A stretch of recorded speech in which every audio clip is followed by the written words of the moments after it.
जी कहते हैं इसके पिछले जन्म में मैं दासी का पुत्र था। मेरी मां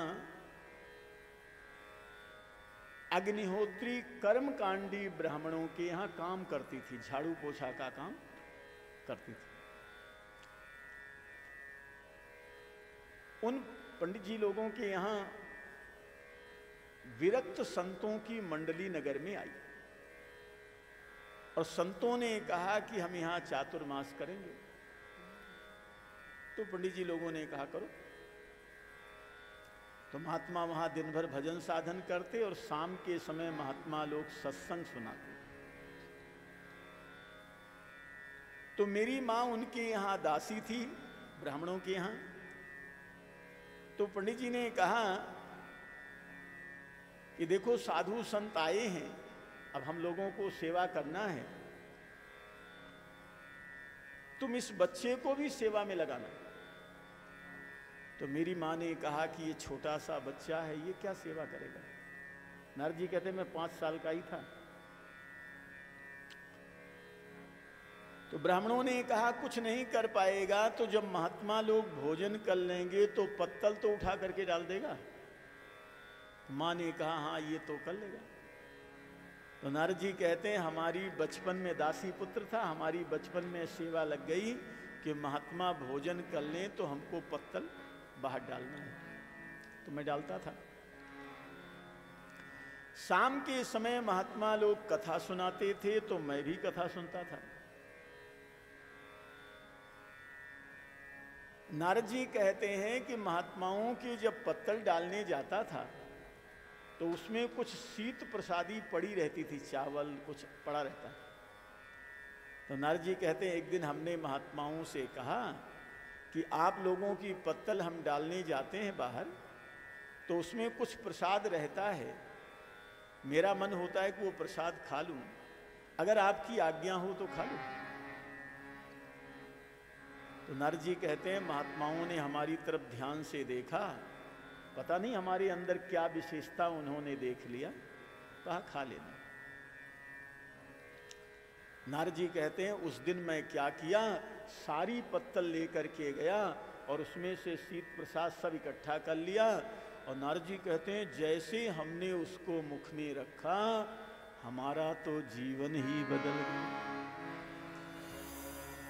सकृष्ण भुंजे तदपास्त किलबिषः, हमारा सारा पाप ही खत्म।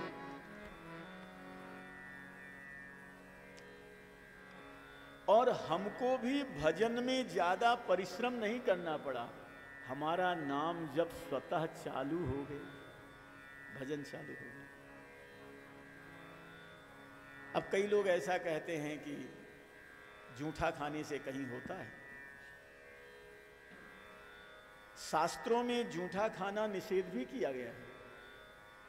उच्छिष्ट भोजिनः स्वानः, जूठा खाना निषेध किया गया है। लेकिन फिर शास्त्र कहते हैं कि माता पिता का प्रसाद आप ले सकते हैं, अपने बड़ों का प्रसाद ले सकते हैं, साधु संतों का प्रसाद, भगवान का प्रसाद तो लेना ही लेना है। अच्छी बात है। एक मां अपने बच्चे को रोक रही थी, डांट रही थी कि तुम हमारा जूठा मत खाया करो। बच्चे ने कहा क्यों ना खाऊं। मां ने कहा मना कर दिया ना, नहीं खाना। छोटा बच्चा था। तो उसने कहा लेकिन क्यों ना खाऊं। तो मां ने कहा बेटा हमें कोई हमारे मुख में बीमारी हो गई है, तू हमारा जूठा खाएगा तो हमारी बीमारी तेरे को भी हो जाएगी। एक मां को डर है कि उसके मुख में कोई बीमारी हो गई है, उसका बच्चा अगर उसका जूठा खाएगा तो वो भी बीमार हो जाएगा। तो क्या सामान्य बीमारी के परमाणु से भजन के परमाणु कमजोर हैं क्या? उन बड़े बड़े संतों का प्रसाद खाया हो नारद जी ने जब वो दासी पुत्र थे, तो जो संतों को बीमारी लगी थी वही बीमारी नारद जी को लग गई हो, इसमें आश्चर्य क्या है? भाई संत लोग दिन भर राम राम जपते हैं, वही नारद जी का भी शुरू हो गया, इसमें कोई आश्चर्य नहीं। नारद जी कहते हैं तब तो हमको कथा में ज्यादा रुचि हो गई। चातुर्मास पूरा हो गया, महात्माओं की विदाई की तैयारी हो गई, मैं तो रो रहा था।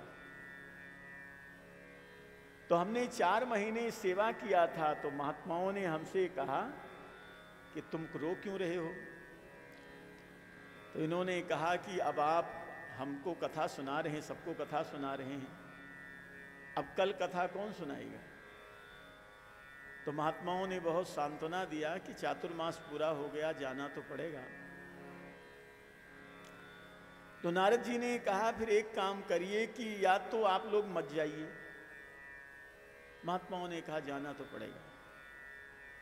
तो दूसरा काम ये कर दीजिए कि या तो हमको भी साथ में लेकर के चलिए। तो नारद जी कहते हैं महात्मा लोग तो तैयार हो गए थे, लेकिन मेरी माँ आ गई और उसने कहा कि हमारे बुढ़ापे का तो यही सहारा है, इसको मत ले जाना।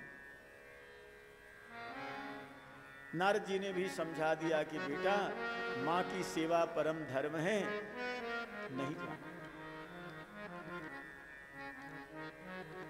देखो गणेश पुराण में और शिव पुराण में लिखा है कि माता पिता परम तीर्थ स्वरूप है, उनकी सेवा से तीर्थ का ही फल प्राप्त हो जाता है। नारद जी रुक गए। महात्माओं ने जाते जाते आशीर्वाद दिया था कि मेरा आशीर्वाद है जब मां का शरीर पूरा हो जाए तो तुम जंगल में आना। मंत्र दिया था, ओम नमो भगवते तुभ्यम वासुदेवाय धीमहि प्रद्युम्नाय अनुरुद्धाय नमः संकर्षणाय च, ये गायत्री मंत्र दिया था। वासुदेव गायत्री मंत्र है, जिसमें धीमहि शब्द लग जाता है, वो गायत्री मंत्र के समान हो जाता है।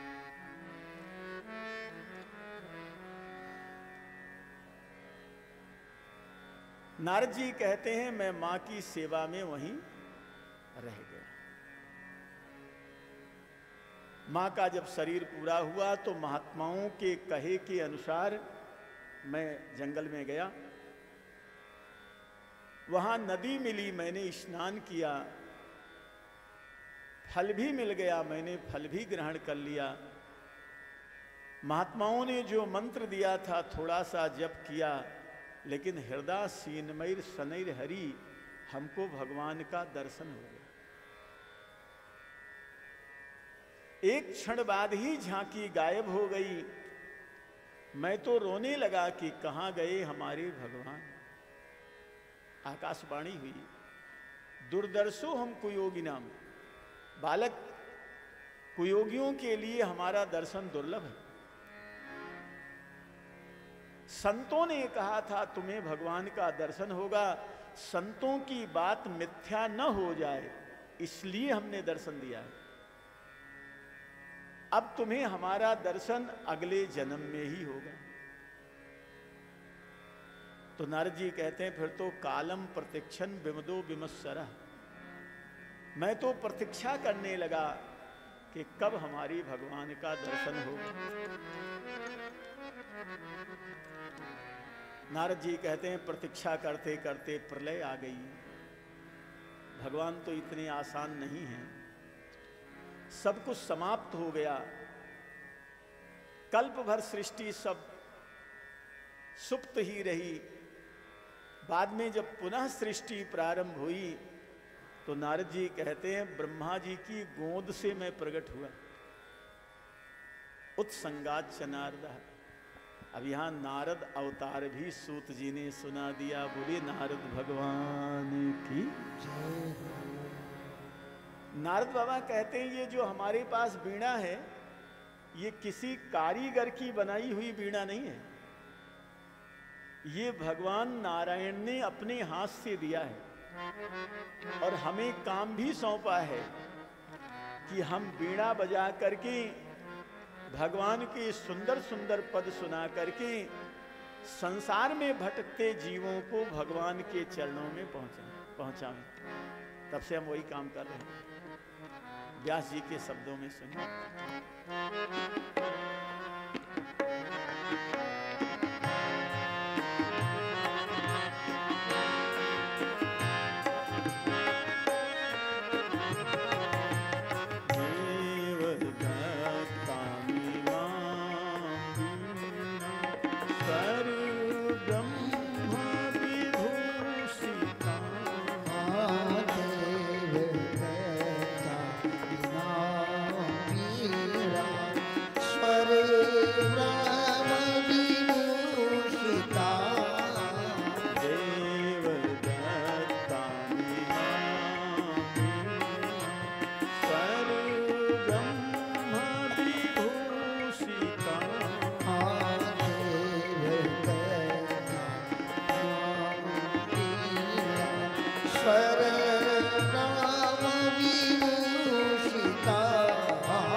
भागवत कथा समाधि भाषा व्यासस्य है। व्यास जी की समाधि भाषा है भागवत। इसलिए लिखा है विद्वावताम भागवते परीक्षा। बड़े बड़े पढ़े लिखे लोग भी भागवत को समझ नहीं पाते हैं, क्योंकि ये व्यास जी की समाधि भाषा है। नारद जी को ही वीणा भगवान ने दिया ऐसा नहीं, वीणा तो भगवान ने हम आपको भी प्रदान किया है।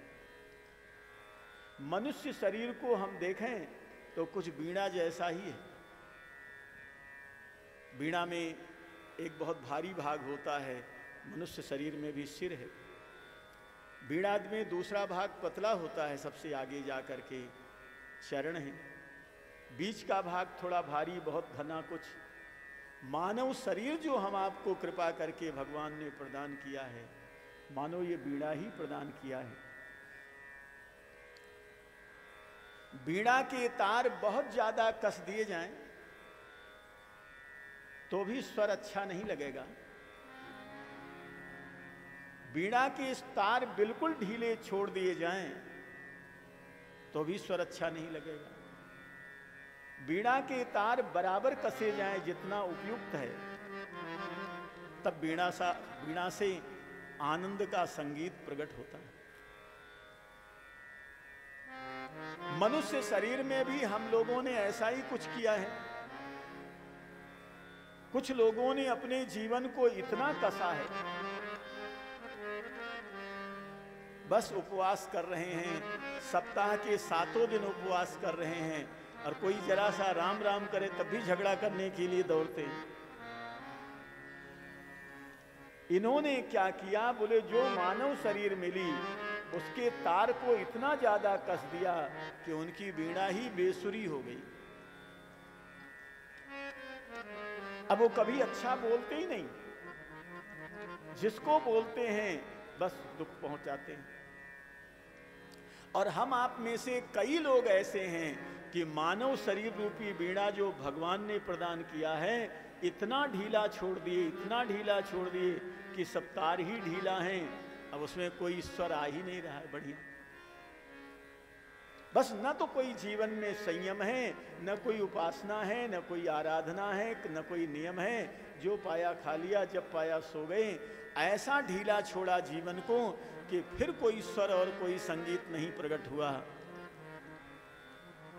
भागवत में व्यास जी कहते हैं कि अपने बीड़ा के तार को ऐसे सुंदर कस करके रखो कि आपके जीवन से अच्छा सा संगीत प्रकट हो, जिससे आपको भी आनंद की प्राप्ति हो और सबको ही आनंद की प्राप्ति।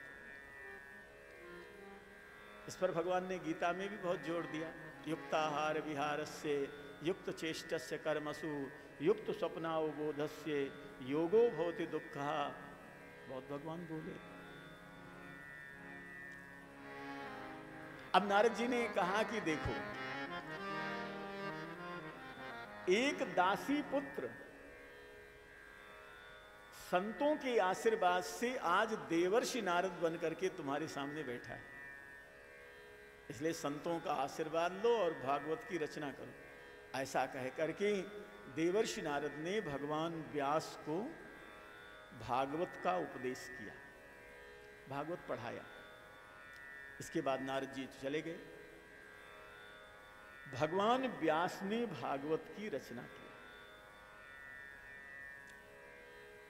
रचना के बाद मन में हुआ कि अब इसको भागवत किसको पढ़ाऊं।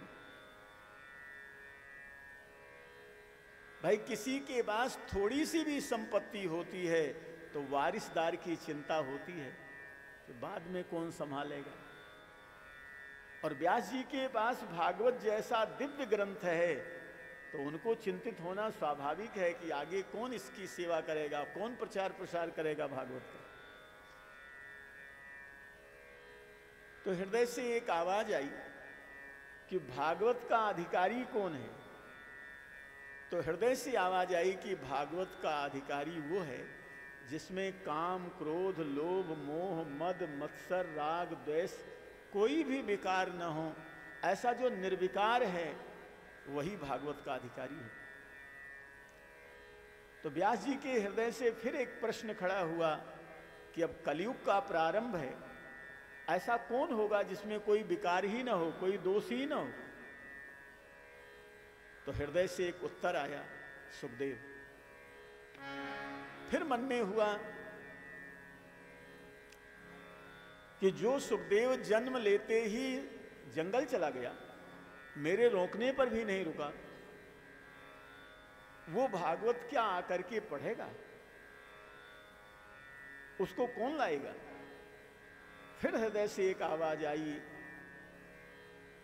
कि बड़े बड़े तपस्वियों को अपनी तरफ खींच लेने की शक्ति है भागवत के मंत्रों में।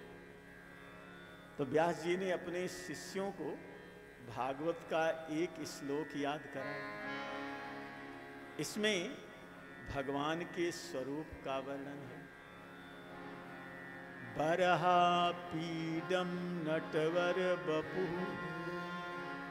कर्णयो कर्णिकार बिभ्रद वासः कनक कपिशम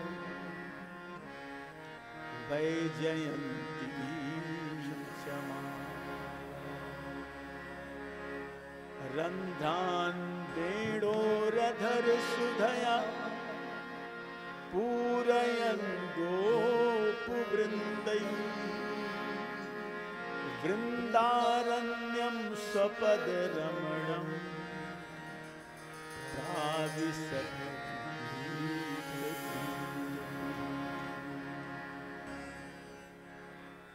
ये भागवत के 10वें स्कंद के 21वें अध्याय वेणु गीत का मंत्र है।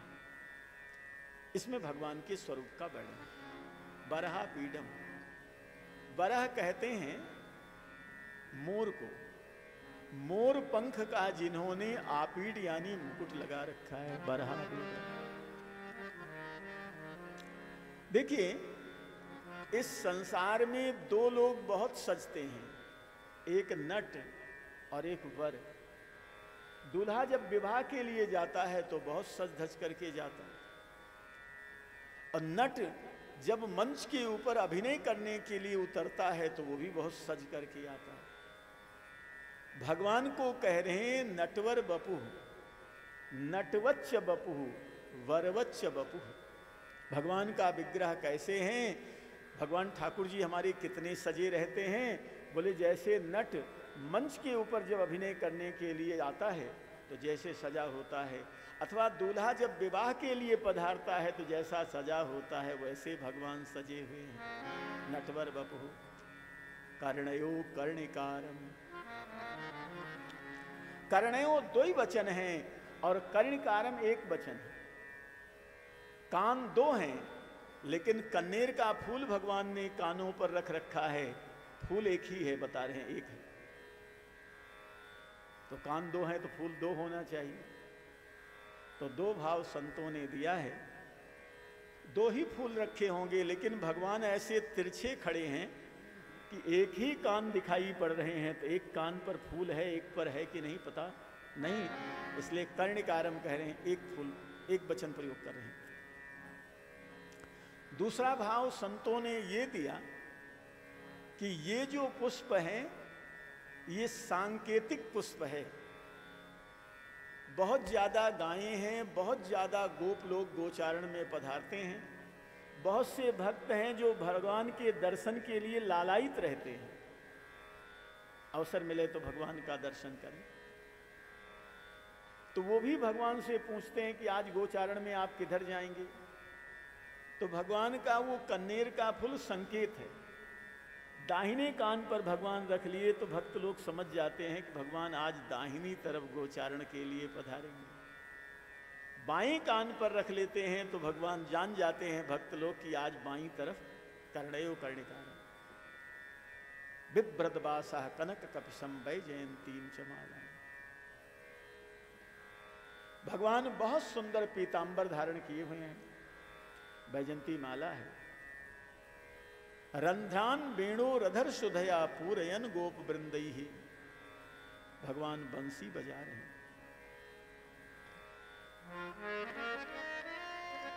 वृंदारण्यम सपद रमणम प्राविशद गीत कीर्ति। जो भगवान के चरणों से सुशोभित है, अथवा जो वृंदावन राधा कृष्ण के चरणों से सुशोभित है, उस वृंदावन में भगवान प्रवेश कर रहे हैं।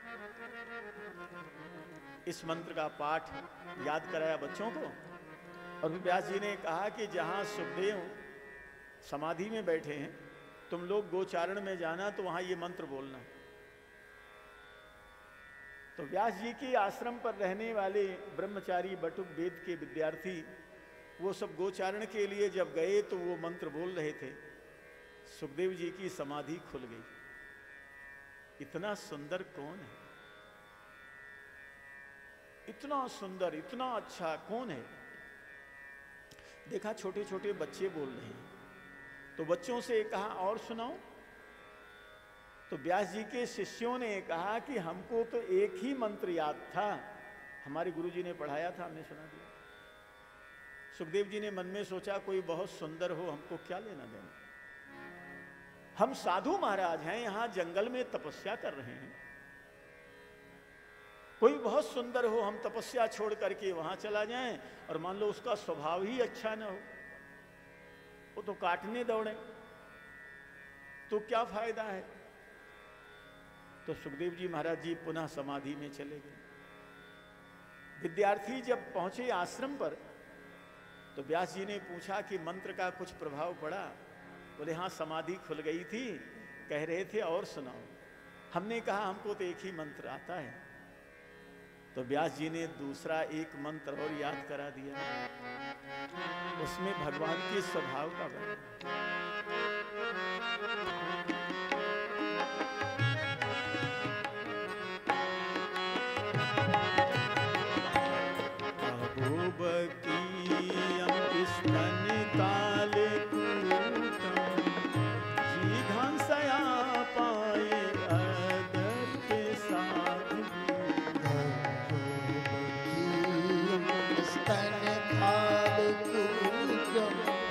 जिघांसया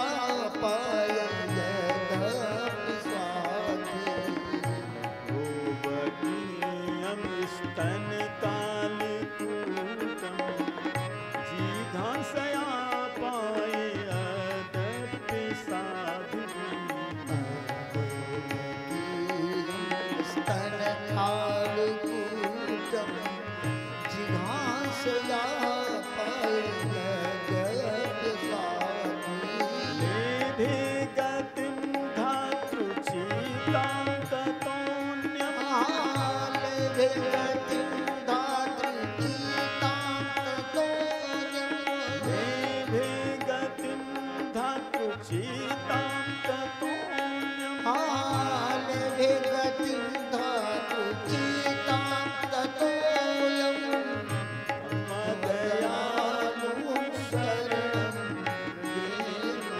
खम्वा दयालु शरणं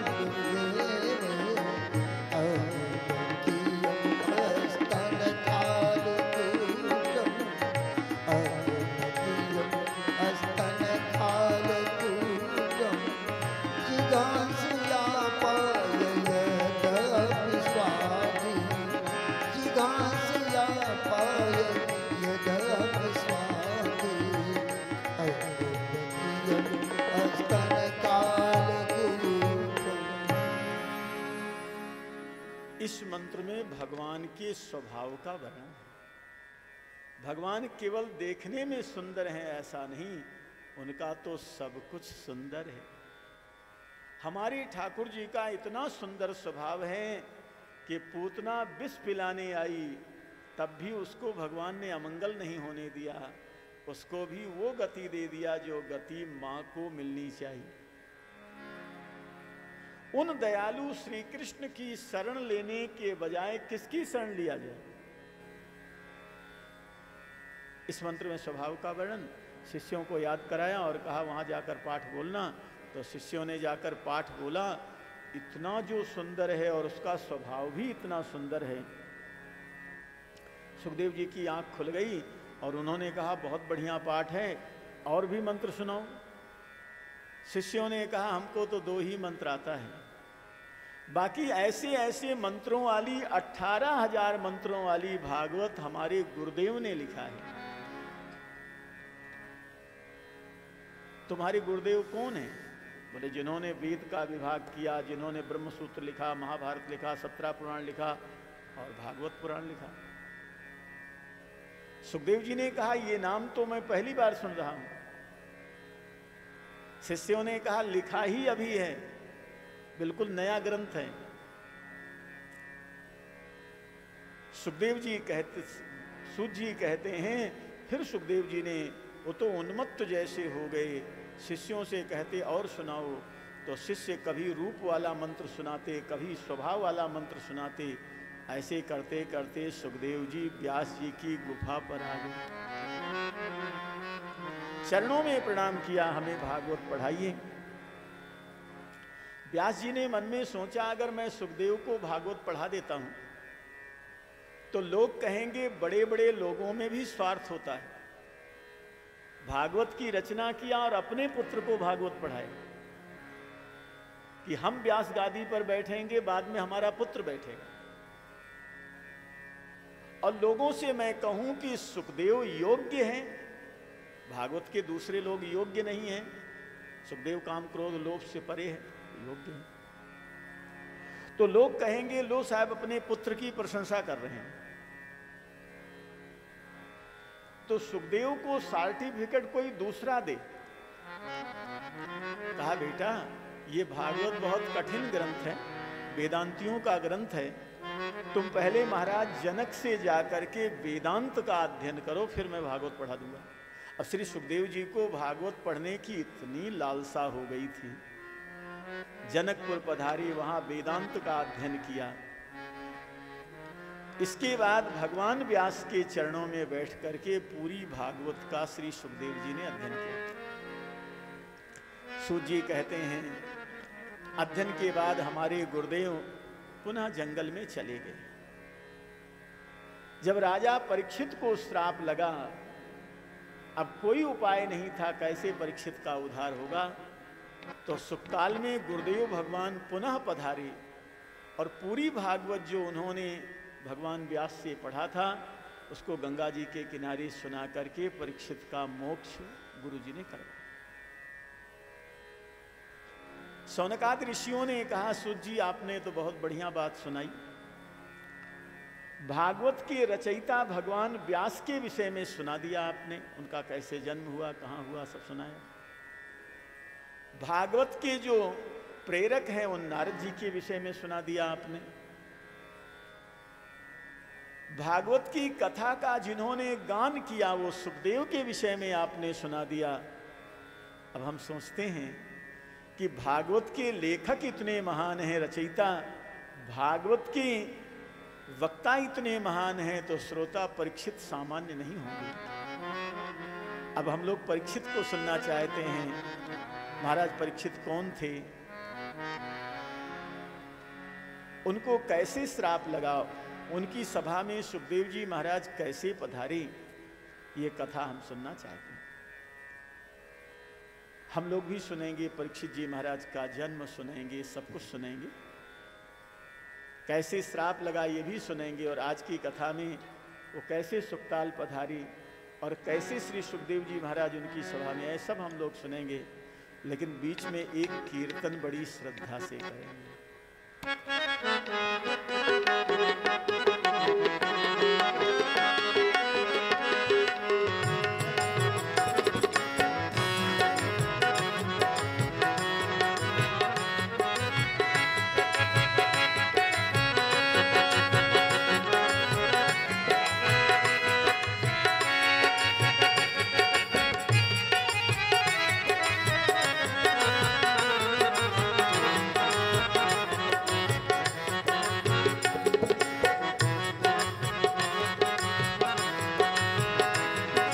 हृदय में राम नाम बंद है, जिसके हृदय में राम नाम बंद है, जिसके हृदय में श्याम नाम बंद है, जिसके हृदय में श्याम नाम बंद है, उसे हर घड़ी आनंद ही आनंद है, हो उसे हर घड़ी आनंद ही आनंद है, उसे हर घड़ी आनंद ही आनंद है, हो उसे हर घड़ी आनंद ही आनंद है, जिसके हृदय में श्याम नाम बंद है, जिसके हृदय में श्याम नाम बंद है, जिसके हृदय में श्याम नाम बंद है, ओ जिसके हृदय में श्याम नाम बंद है, उसे हर घड़ी आनंद ही आनंद है, हो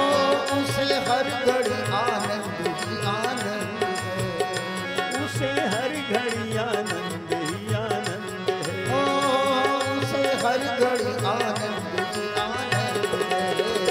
जिसके हृदय में, जय हो। जिसके हृदय में, जिसके हृदय में श्याम नाम बंद है, जिसके हृदय में श्याम श्याम नाम बंद है, जिसके हृदय में श्याम नाम बंद है, हो जिसके हृदय में श्याम नाम बंद है, उसे हर घड़ी आनंद ही आनंद है, हो उसे हर घड़ी आनंद ही आनंद है, उसे हर घड़ी आनंद ही आनंद है, हो उसे हर घड़ी आनंद ही आनंद है।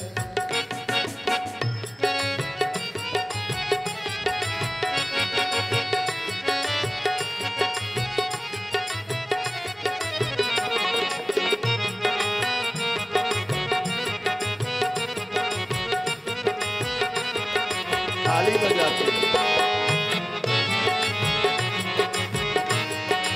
हरि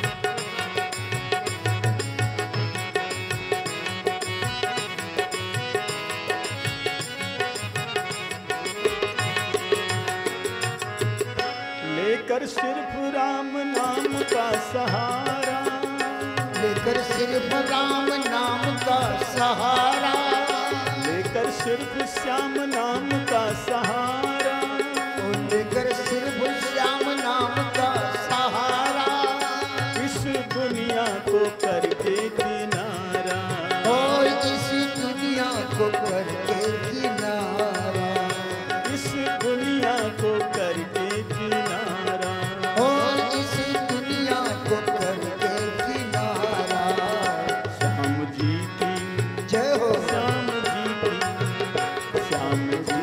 रजा में जो रजामंद है, श्याम जी की रजा में जो रजामंद है, श्याम जी की रजा में जो रजामंद है, श्याम जी की रजा में जो रजामंद है, उसे हर घड़ी आनंद ही आनंद है, उसे हर घड़ी आनंद ही आनंद है, उसे हर घड़ी आनंद ही आनंद है, उसे हर घड़ी आनंद ही आनंद है।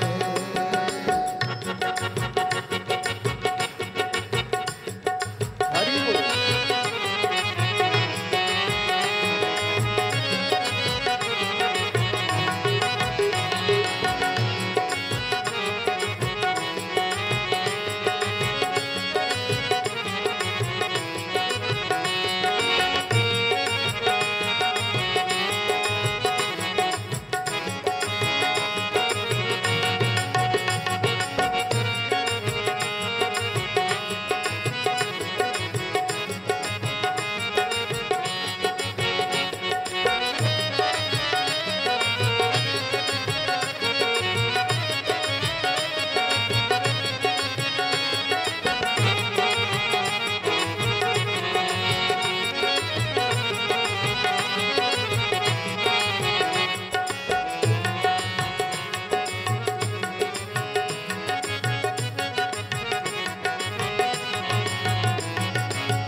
से दूर रहे, बुरी संगत की रंगत से दूर रहे, बुरी संगत की रंगत से दूर रहे, बुरी संगत की रंगत से दूर रहे, निंदा चुगली कभी ना किसी की करे, निंदा चुगली कभी ना किसी की करे, निंदा चुगली कभी ना किसी की करे, निंदा चुगली कभी ना किसी की करे।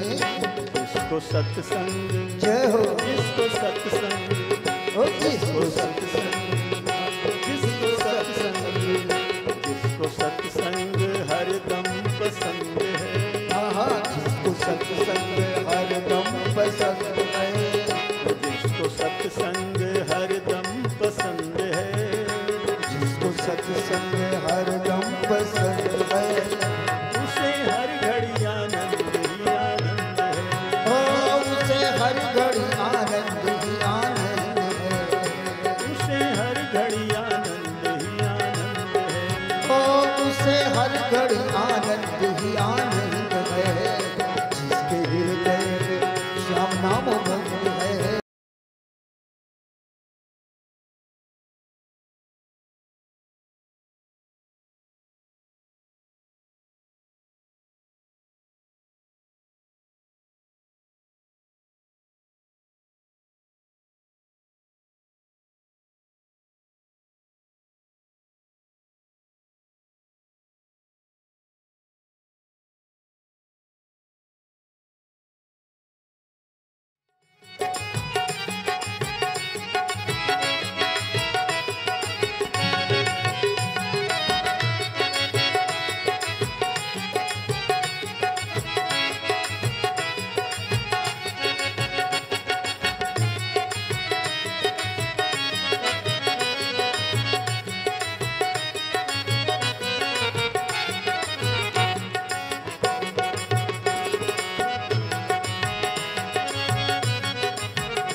सुबह शाम है जिसने पुकारा, सुबह शाम है जिसने पुकारा, सुबह शाम है जिसने पुकारा, सुबह शाम है जिसने पुकारा, तेरे नाम कल कर सहारा, तेरे नाम कल कर सहारा, सुबह शाम है जिसने पुकारा, पुकारा, तेरे नाम कल कर सहारा,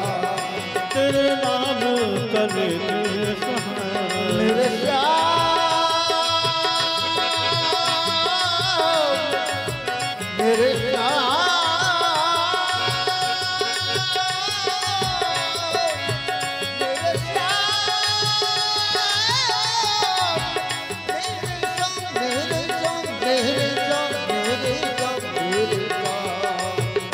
सुबह शाम जिसने पुकारा, सुबह शाम में जिसने पुकारा, तेरे नाम का लेकर सहारा, तेरे नाम करे कर सहारा। सच्चे भाव से, सच्चे भाव से, सच्चे भाव से जिसने पुकारा, सच्चे भाव से जिसने पुकारा, सच्चे भाव से जिसने पुकारा, सच्चे भाव से जिसने पुकारा, उसे हर घड़ी आनंद ही आनंद है, उसे हर घड़ी आनंद ही आनंद है।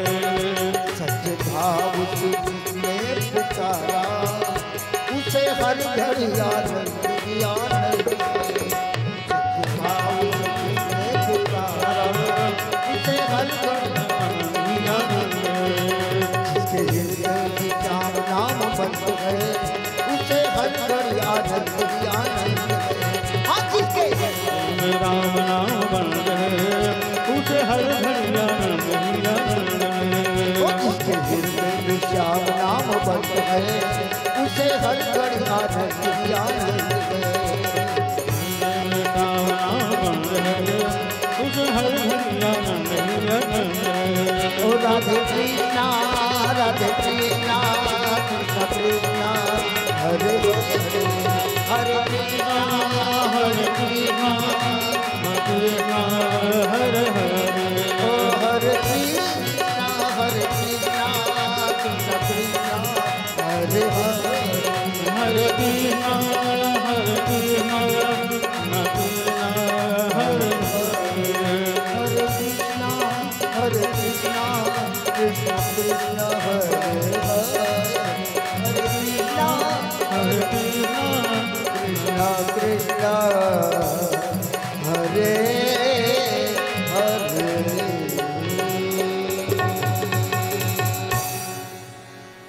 राधा कृष्ण भगवान की जय, भागवत महापुराण की जय। परीक्षित जी की कथा सुनाना है, इसलिए सूत जी महाराज ने महाभारत की कथा से कथा का शुरुआत किया। यदा मृधे कौरव सृंजयानाम वीरेश्वथो वीर गतिम गतेषु वृकोधरा विद्य गदाभिमर्षभ भग्नोरुदंडे धृतराष्ट्रपुत्र। महाभारत का युद्ध तो पूरा हो गया। भीम दादा की गदा से दुर्योधन का जंघा टूट गया। युद्ध भूमि में दुर्योधन करार हाथा पड़ा हुआ अपने किए हुए की सजा भोग रहा था। तब उसको मिलने के लिए द्रोणाचार्य के पुत्र अश्वत्थामा, कृतवर्मा और कृपाचार्य कुलगुरु पधारे।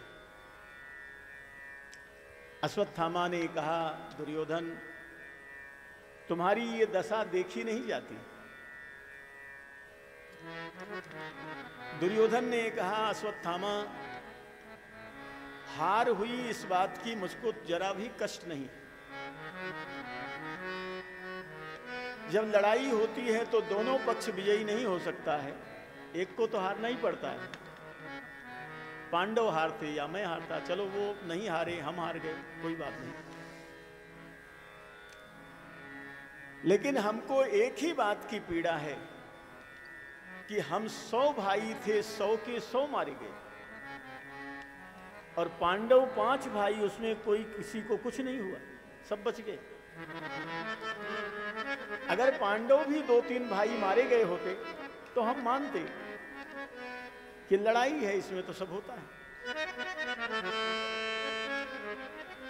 तो देखिए, दुष्ट को अपनी हानि हुई उस बात का कष्ट नहीं है, लेकिन कष्ट इस बात का है कि दूसरे की हानि क्यों नहीं हुई।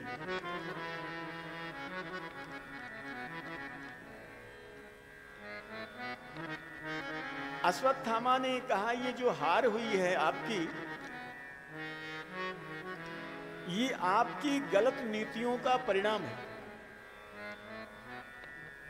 आपने उन लोगों को सेनापति बनाया जो शरीर से आपकी तरफ थे, लेकिन हृदय से पांडवों की तरफ थे।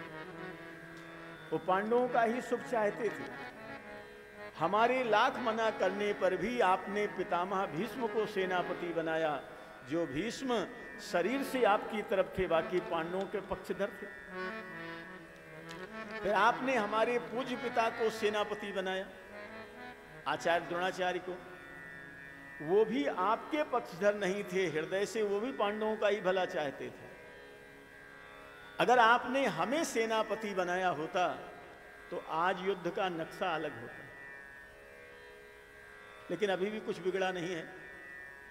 अभी भी मुझे सेनापति नियुक्त कर दो तो मैं सुबह तक महाभारत का नक्शा बदल दूंगा, विजय की आपकी तरफ आ जाएगी। दुर्योधन ने कहा, अब तो सेना भी नहीं है, अब सेनापति का क्या मतलब है। अश्वत्थामा ने कहा, पांडवों की तरफ से युधिष्ठिर हैं, कौरवों की तरफ से राजा आप हैं, सेना भी है कृतवर्मा और कृपाचार्य, और आप मुझे सेनापति बना दो। हम तीनों मिलकर के युद्ध का जो अभी सूचना है उसको बदल देंगे, रात भर में परिणाम अलग होगा। मैं पांचों पांडवों को समाप्त कर दूंगा। दुर्योधन दुष्ट था, उसने सोचा चलते चलते एक खेल और खेल लेता हूं। तो अपने शरीर से बहते हुए रक्त को अंगूठे से लगा करके अश्वत्थामा का तिलक करते हुए कहा कि तुमको सेनापति बना दिया। अब अश्वत्थामा कृतवर्मा को और कृपाचार्य को लेकर के वहां पहुंच गए जहां पांडवों की शिविर थी। अच्छा, भगवान तो पांडवों को लेकर के गंगा तट पर चले गए थे, ये कह करके कि यहां सब सावधान रहना, आज ही हम लोग महाभारत युद्ध जीते हैं, कोई तकलीफ भी हो सकती है, सावधान रहना। लेकिन महारानी द्रौपदी के जो 5 पुत्र थे, पांडवों से ही थे, पांचों पांडवों के थे, उन्होंने कहा बहुत लड़ाई में हम लोग थक गए हैं, आज आराम करेंगे। भगवान ने उन सबसे भी कहा कि मेरे साथ चलो, लेकिन उन सबों ने कहा आराम करेंगे। भगवान को तो पता है कि इनका आखिरी दिन ही है। रात में अंधेरे में पहुंचा अश्वत्थामा, जो पांडव के 5 पुत्र महारानी द्रौपदी से जिनका जन्म हुआ था वो सोए थे। वो देखने में पांचों पांडव जैसा लगते थे। युधिष्ठिर के अंश से जो बालक था वो युधिष्ठिर जैसा लगता था, भीम दादा के अंश से जो बालक था वो भीम दादा जैसा लगता था। अश्वत्थामा ने पांचों को सोए अवस्था में ही मार दिया, उनको लड़ने भिड़ने का मौका ही नहीं दिया। दुर्योधन को क्या प्रमाण बताऊंगा, तो पांचों का सिर काट करके थैले में रख लिया और पहुंच गया युद्धभूमि में। दुर्योधन निश्चिंत हो जाओ, मैंने पांचों पांडवों को मार दिया। दुर्योधन ने कहा, जिनको पितामह भीष्म नहीं मार पाए, जिनको द्रोणाचार्य नहीं मार पाए, जिनको कर्ण नहीं मार पाया, उसको तुमने मार दिया, इसका प्रमाण क्या है? अश्वत्थामा ने कहा, प्रमाण भी लेकर के आया हूं, और झोले में जो सिर रखा था पांचों का ऐसे गिरा दिया। भीम दादा से बहुत विरोध मानता था दुर्योधन बचपन से ही। भीम के अंश से जो बालक जन्म लिया था बिल्कुल भीम दादा जैसा लगता था। उसी सिर को पकड़ा और जोर से दुर्योधन ने जब सिर को दबाया तो सिर टूट गया। भीम दादा का सिर तो वज्र जैसा था, उस पर दुर्योधन गदा प्रहार करता था तो चिंगारियां उड़ती थी। दुर्योधन रोने लगा। दुर्योधन ने कहा, अश्वत्थामा तुमने अच्छा नहीं किया। ये पांडव नहीं है, ये महारानी द्रौपदी के 5 पुत्र हैं। इन बच्चों ने हमारा क्या बिगाड़ा था? अगर ये जीवित रहते तो कम से कम हमारे परिवार में हमको कोई पिंड देने वाला तो रहता। तुमने तो हमारे लिए कोई परिवार में पिंड देने वाला भी नहीं छोड़ा। पांडव मारे गए, इस बात का दुर्योधन को हर्ष हुआ। पांडव नहीं, पांडव के पुत्र मारे गए, इस बात का विषाद हुआ। और उसकी मृत्यु ही ऐसी लिखी थी कि हर्ष और विषाद दोनों होगा तुम्हारा। इधर सुबह हुआ, महारानी द्रौपदी के 5 पुत्रों का शव छत विछत पड़ा। महारानी द्रौपदी का बड़ा विलाप वर्णन।